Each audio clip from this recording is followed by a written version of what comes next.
My life before I became a follower of Jesus, it was a period in which I was consumed by the love of money. My name is Manoj and this is my story. I was a businessman, a property trader, and my whole world revolved around trying to buy as many blocks as I could throughout the UK to essentially make the most amount of money that I could physically make in my lifetime. In terms of my business, 2008 was going to be the big year for us.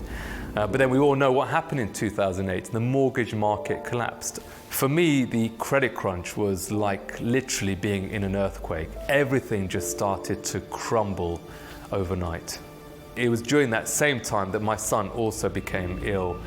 He was rushed to hospital and he was rushed into resuscitation, where essentially he stopped breathing and there were all kinds of complications. But what do you do when you're ushered into the room next door? I turned to God in the hope that he would somehow come and help us. My son was transferred to St. Thomas's in London.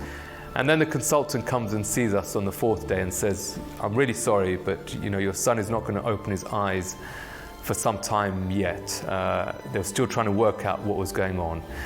And yet what was resonating throughout the 4 days was the fact that this American couple that had come over from the States, we'd recently befriended them and they were praying.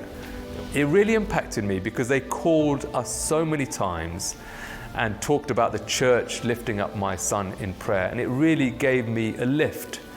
And what really impacted me was the fact that this lady in particular collapsed on the floor and wept for my son. There was something there that I felt that she had that was different.